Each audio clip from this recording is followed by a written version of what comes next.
Well, thank you everybody for making the effort to be here at 10 a.m., which in the US is almost brunch time.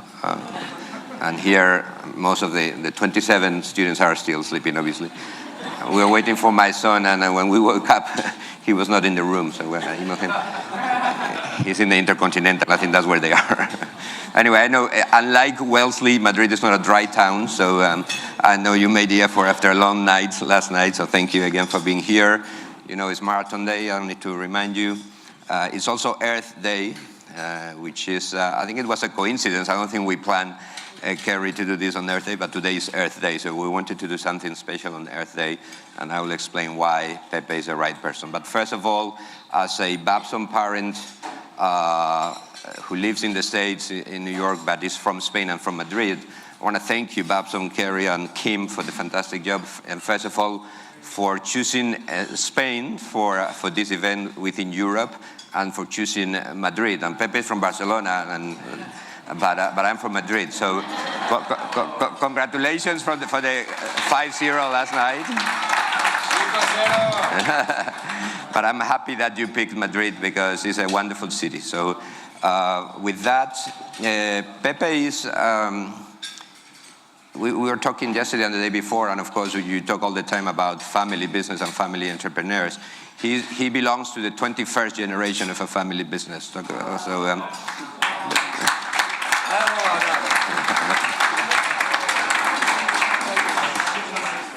we'll talk more about how to get to that point later on. But basically, he's a viticulturist and winemaker. His great-great-great-grandfather in the 1870s, I think it was, they invented the Spanish champagne, the Spanish sparkling wine. And as I just said, he's 21st generation. He's a father of 4 with a beautiful wife, Susanna, and the 4 children that he took with them, and they moved to the US 5 or 6 years ago to New York, just because he wanted to open the US markets, and he thought that unless you are there in person, it's very difficult. So he moved there with the whole family, very little kids, and he's a great marketeer, as you will see now, so they got it. You go now to New York and San Francisco with all these freak sommeliers, and you have their wines in every wine list, so he did a great job. And he's very passionate about heritage, and he's very passionate about terroir and about taking care of Earth, and that's where the link with the Earth Day comes. Because, and I'm a wine passionate, okay? Everybody, if you like wine, you can follow me on Instagram. I'm wine amateur, and everybody emails me or sends me messages in Instagram asking me, "Are you in the wine business?" No, I'm in the wine drinking business. I have nothing to do with it. And I typically, when I go to restaurants and they say, "No, these are natural wines," I typically don't like them. So. But he's done a good job convincing me why, and again, we'll talk about that later. But I want to start with why is it important for you to go back to basics? And before we start talking, I want Lindsay, she's going to play a video. It's 6 minutes. I would like you to, because I will get you into their farm and the whole thing they do. So please, let's look at the video first, and then we'll talk it.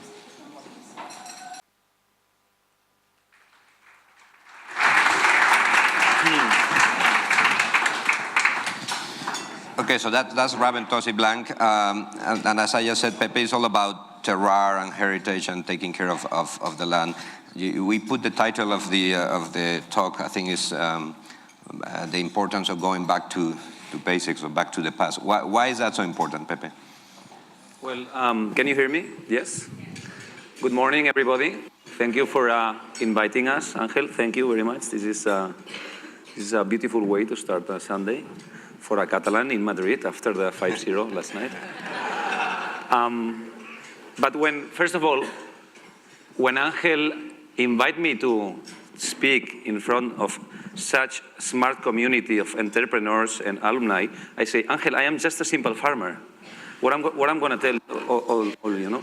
So all we do is winemaking, and in a very simple way. Today I'm just going to try to share with you how in a little very, very little farm we can impact life. To answer Angel's question, probably the most important message to share is that in wine, the future is the past. And we come from 50 years of, in my opinion, total confusion for searching profitability in yields and in winemaking, while in this business, it's not for a profit to become profitable. So if you want to make money, don't come to the wine business. However, if you think at 100 years scope, long-term scope, it's a very beautiful way of life. Once I was in London and I watched an exhibit of Joan Miró with one of his original paintings, The Farm, where he draws the Mediterranean mosaic. The Mediterranean mosaic is this patchwork of different agriculture, fruits, olive groves, almonds, vineyards, crops, oak woodlands, no?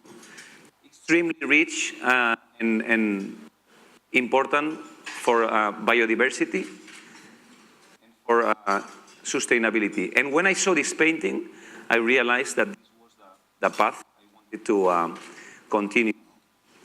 And so, in this moment, I stopped searching for the perfect wine, that doesn't exist in my opinion, and started practicing the most sustainable possible viticulture, working together with animals, living in the farm, closing the ecosystem, and producing the most authentic possible grapes, thus wine, thus a sparkling wine. In this moment, our wines capture the attention of the world. So it's wonderful to realize that by doing ecology, viticulture and farming, you can make your wines more interesting, rather than using these certain woods or these certain machines or these certain yields or searching for technology. We will talk now about what you do about this, but first I would like to clarify some confusion that I'm sure many of you have, I do have, is what's the difference between conventional winemaking, organic winemaking, biodynamic winemaking, and natural winemaking? What's the difference between all of them? To make it very simple, in my opinion, organic winemaking was created to stop the abuse of fertilizers and chemicals in the vineyards and in the winemaking process. So there's the conventional that starts in the 50s, 60s, depending on the region of the world, 70s. Conventional is like there are,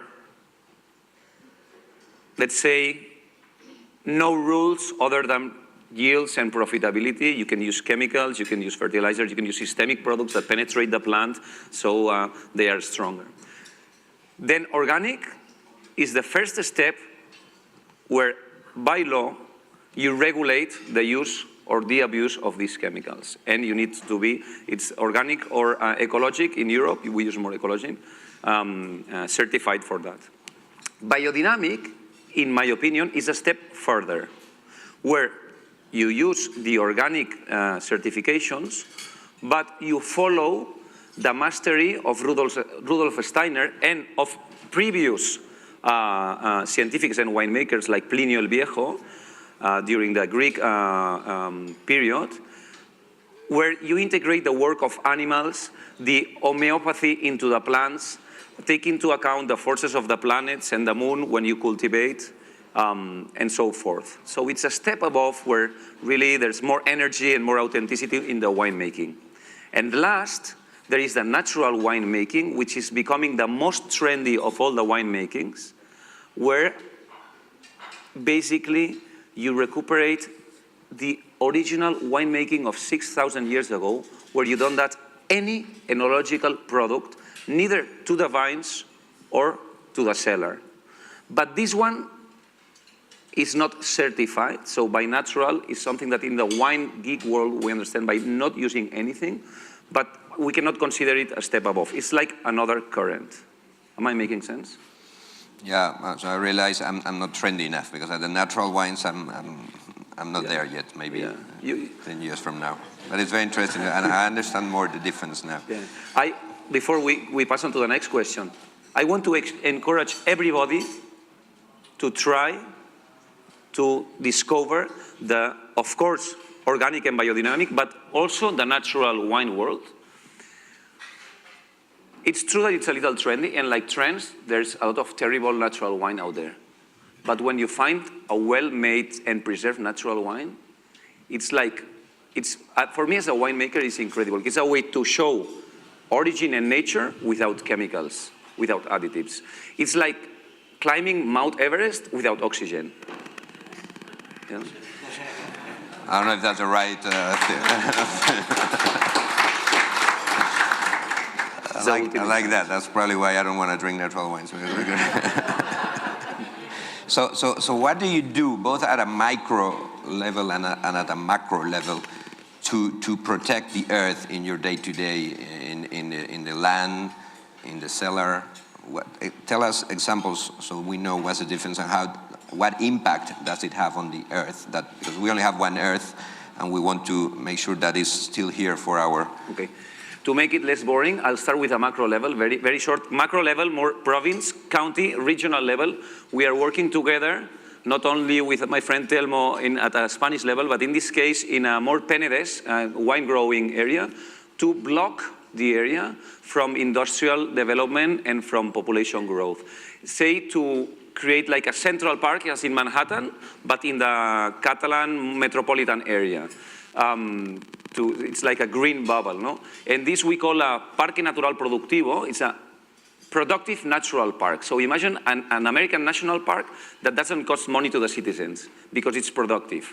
But what we need to do is protect it from the growth of Barcelona because we are very close from Barcelona. So in a way, is this lobby not only for the viticulture wine growing, but that for the quality of life in Barcelona metropolitan area and Tarragona, it's extremely important to have green, big green areas to avoid an excess of contamination in the living areas. No? So this is, instead of leaving the plan to the mayors of the villages that think 2 years term, is to create a plan that thinks 200 years for the development of all this area. But at a micro level, that I think can be more interesting for you, what do we do in the farm, for example, no? Concrete examples, probably the one I am most passionate about is that we are recuperating the animal traction for viticulture growing. So we are stepping back on the use of tractors in the fields and coming back in with the horses. When my father was a kid, the 20th generation, the whole property, which is 300 acres, I didn't say this, located about 50 miles west of Barcelona, was cultivated all with 8 horses and 8 men that put around the horse. When my father was a kid, it's 55, 60 years ago. When I say this, it's just like we're talking 500 years ago. So we're trying to bring this back to the farm. We plow now 20% of the surface with 2 horses, and the project is to bring back for all the surface. No? We have a small herd of sheep and goat that graze during the winter to control the vegetation low, and then they are controlled in forest areas, keeping the forest clean during the growing season. We have pollination centers by the nests of the bees, strategically located, so when they're flies, they foster the pollination of many species of flora and in all the farm. No? So the basic concept here is that the more biodiversity, nature tends to equilibrium and balance, while man, we tend to spoil that balance. So let's give the protagonist to this nature. No? Because the perfect wine doesn't exist, but the authentic wine is what, in my opinion, will be valued in the future. So that's why we don't search for so much science, but for more nature and origin transmission. No? You don't use fertilizers or anything like that? Of course, we don't use any of those fertilizers. We use homeopathic preparations to give more resistance to the plants. We're working with ornithologists from the Pyrenees, biologists, putting nests in all the different areas of the property to bring back the bird life that was in the farm, before the conventional agriculture that make all these species to fly away. We underground 3 kilometers, so 1.8 miles of electrical cables that were crossing the property, also to foster all this biodiversity, and birds come back underground along the paths, no? and isolated. No? So these are some examples. We live in the middle of the farm, very important. We're bringing back all the animals, giving energy back to the farm, making it an alive farm. So for example, we raise 2 little pigs every year, and then we recuperate the matanza. The matanza where you make your own sausage, etc. No? The chickens, the vegetable garden is an extremely important element of the biodynamic farm.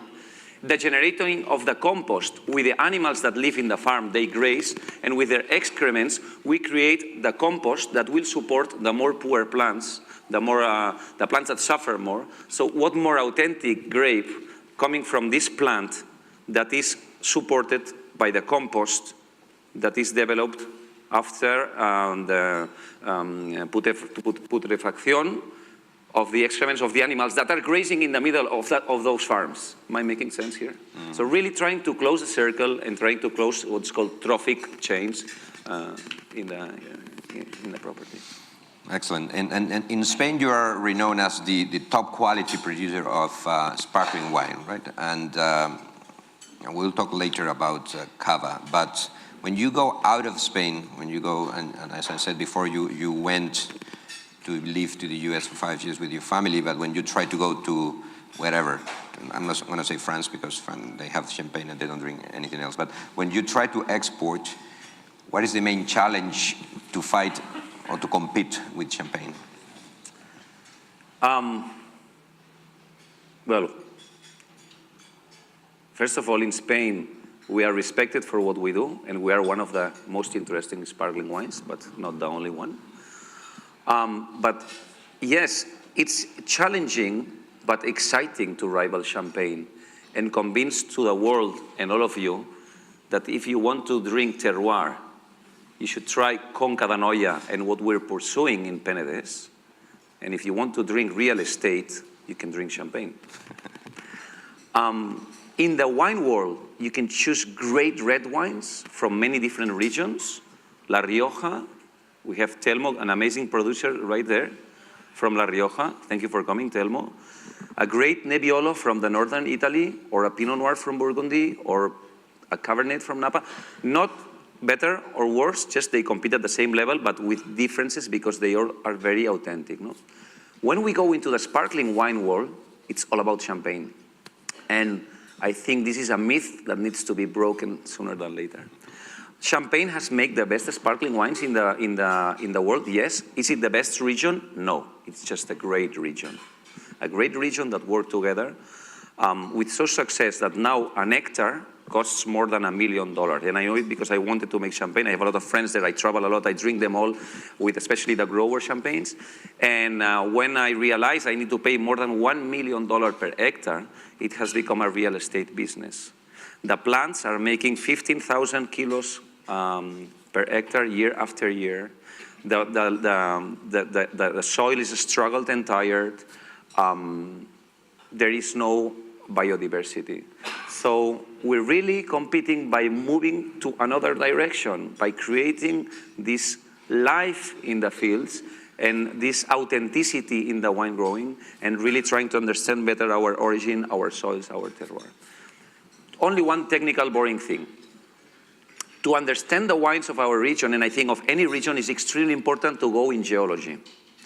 All the region where we produce was an ocean basin for 3 million years. When the ocean went back to the shore, left all the life fossilized in the limestone. And the combination of this limestone fossilized with our austere grapes make our wines really taste like the ocean, salinity, not salty, but salinity, low tide kind of notes. So this is really a very important differential aspect when you compare to champagne that is normally more structured or supported on the fruit, Chardonnay, Pinot Noir, more fruity, more sweet type of wines. When I sent him last night a picture from our dinner at the casino, I was going to say the champagne, the sparkling wine we all drank last night was from his winery. I realized when I... Thank you.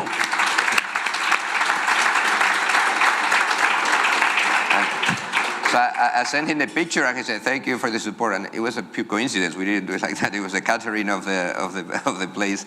They bought it, so it's good. You're doing a good job with the casino. I think one of the main advantages of Champagne is that I've been doing this forever. And in my wine club in New York, that I typically invite top winemakers. He's been there. Telmo has been there, and many others from all over the world. And I remember having the Baron Philippe de Rothschild from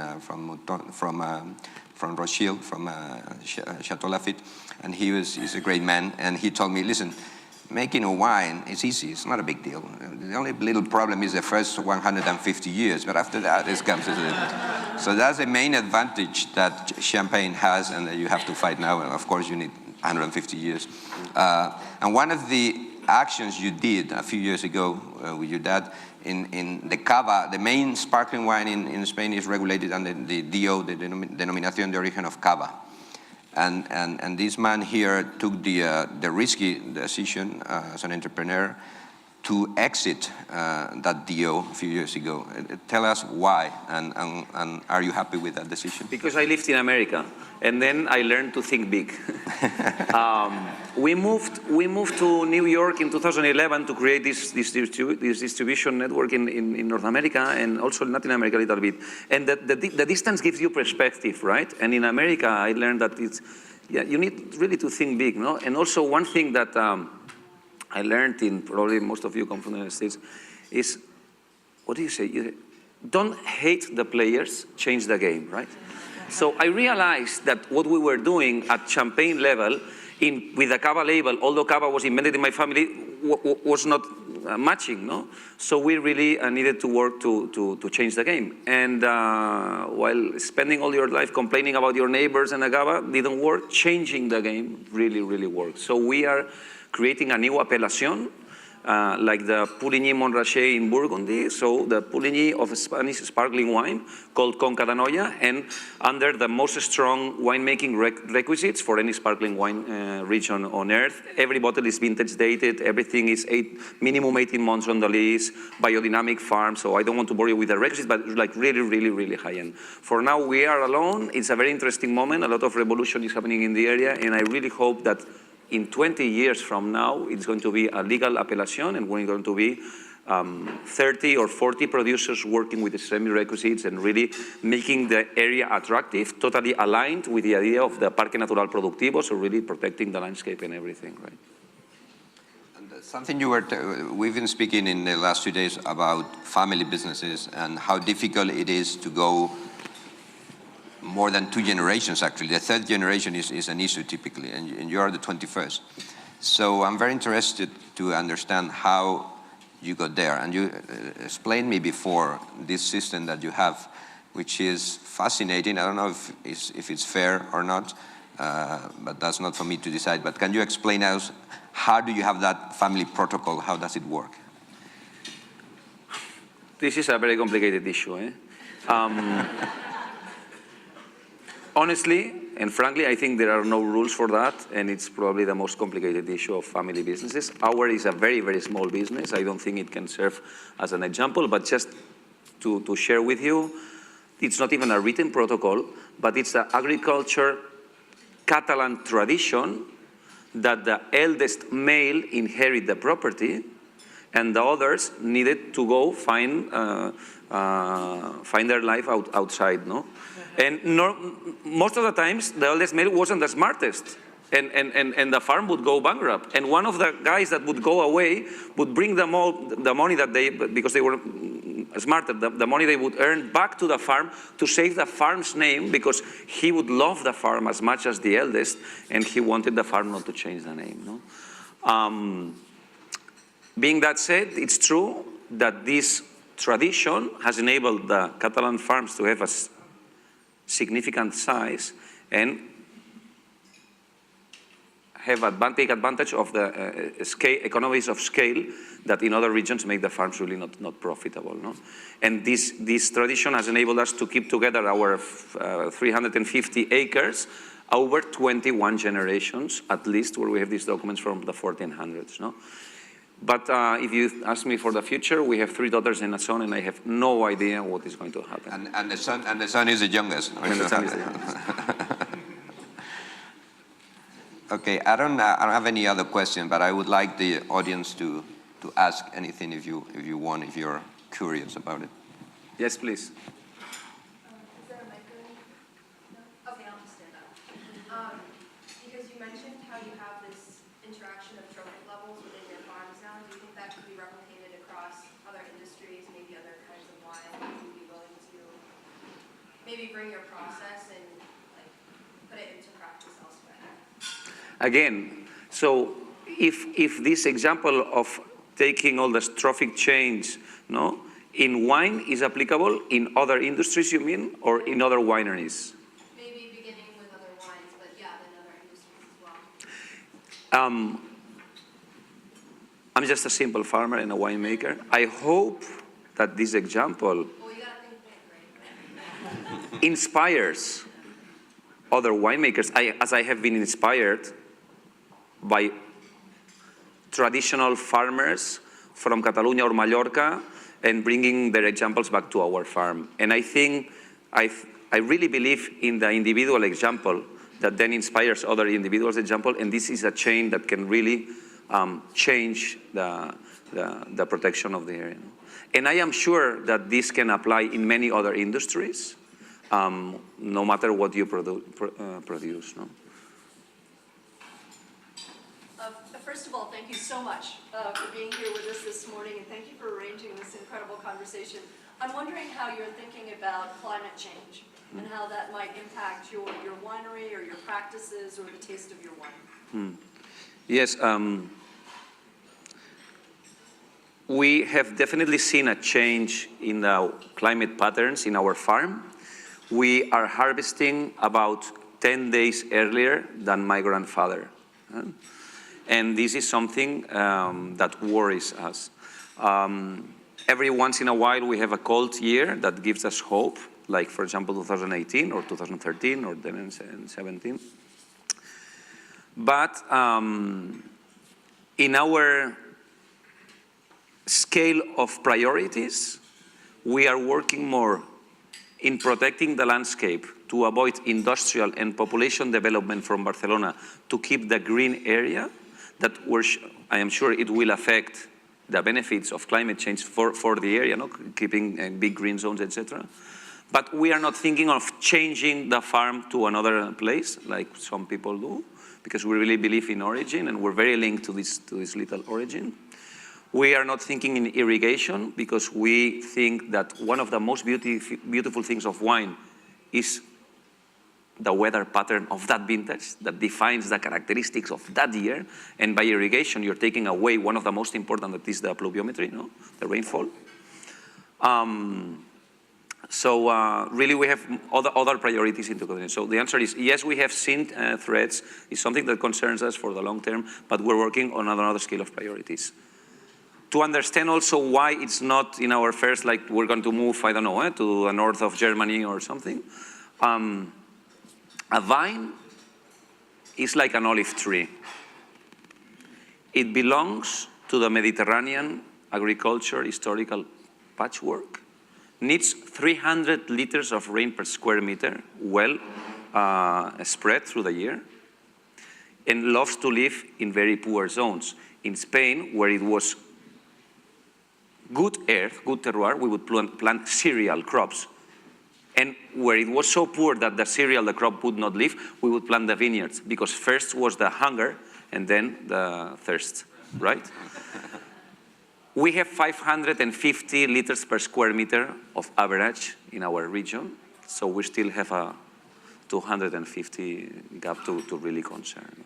A good friend of ours, of Telmo, of Pepe, myself, a great winemaker from a different region, from El Bierzo, northwest, which is a colder region.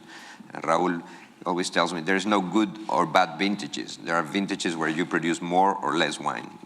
So there are ways to fight that. You can harvest earlier, you can produce less volume, but this definitely, carry your point, I think, is there is another colleague of Pepe in Catalonia, Miguel Torres, who is very obsessed with this global warming, and I think they're pioneers. They also have wineries in Napa, and I think that is a big issue for the industry. But the problem is you don't know how to fix it, right? What can you do other than instead of trying to buy in Burgundy or Champagne or Napa where the prices are crazy, maybe you need to risk and buy land in the UK and maybe that's the future. I think you need to protect your landscape. That's what you need to do, more than just going away. This is a little bit the fear move, the go away. You need to be integrated in your community, work vertical with the farmers of the region, and set up like example and long-term plans to protect the landscape. No?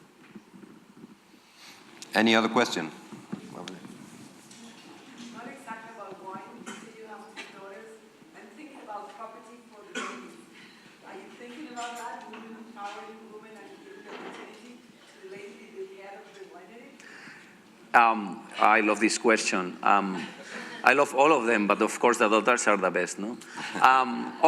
The only thing I want, of course I think about this, the only thing I dream is that one of the four loves the wine and can continue the tradition, no matter what, and I'm gonna try to help the others to be happy in whatever they choose to like I learned in America, it's like really focus in what you're good at and don't try to be good at everything like I was taught in the school here in Barcelona, no, growing up.